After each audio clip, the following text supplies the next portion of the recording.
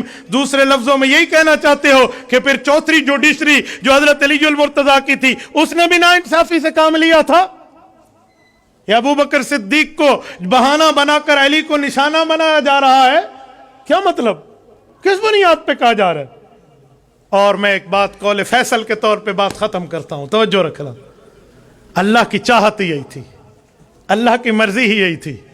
ابو بکر خلیفہ اول بنے اور یہ فیصلہ کرائے، علی خلیفہ آخر بنے اور پھر اس فیصلے کو برقرار رہے. اگر علی پہلے نمبر پہ خلیفہ بن جاتے تو صدیق کے فیصلے کی تائید کون کرتا؟ نہیں سمجھے؟ صدیق کے فیصلے کی تائید کون کرتا؟ آؤ میں تمہیں 5 تن پاک دکھاؤں. ایک نبی ہے، ایک صدیق ہے، ایک عمر ہے، ایک عثمان ہے، ایک علی ہے. یہ بھی تو 5 تن پاک ہیں جن میں پہلا نبی ہے، آخری علی ہے. پانچوں نے فیصلہ یہ برقرار رکھا ہے. اس سائڈ سے آؤ فیصلہ نبی کا ہے، اس سائڈ سے آؤ فیصلہ علی کا ہے. اگر خلافت میں حضرت علی پہلے آ ہی جاتے تو یہ حضرت ابو بکر کے فیصلوں کی تائید کون کرتا؟ تصویب کون کرتا؟ صفائی کون دکھاتا؟ رب نے اپنی قدرت کاملہ تامہ سے ابو بکر کو پہلا نمبر، حضرت علی کو چوتھا نمبر دیا تاکہ یہ تائید کرتے ہوئے جائے. میرے دوستو، اللہ رب العزت ابو بکر صدیق رضی اللہ تعالیٰ عنہ کی قدر کی توفیق عطا فرمائے. ان کی قبر پہ کروڑوں اربوں رحمت نازل فرمائے. میں اسی بات کو ختم کرتے ہوئے یوں کہوں گا، جڑا حق نہیں مندا حیدر دا ایمان یقین تے نہیں آیا. جڑا حق نہیں مندا حیدر دا ایمان یقین تے نہیں آیا. عثمان دی شان دا نظریہ شیطان لعین تے نہیں آیا. جڑا راز عمر دا منکر ہے او بشر اجاں دین تے نہیں آیا. جڑا راز عمر دا منکر ہے او بشر اجاں دین تے نہیں آیا. صدیق دا سچ مشکوک اگر تا سچ زمین تے نہیں آیا.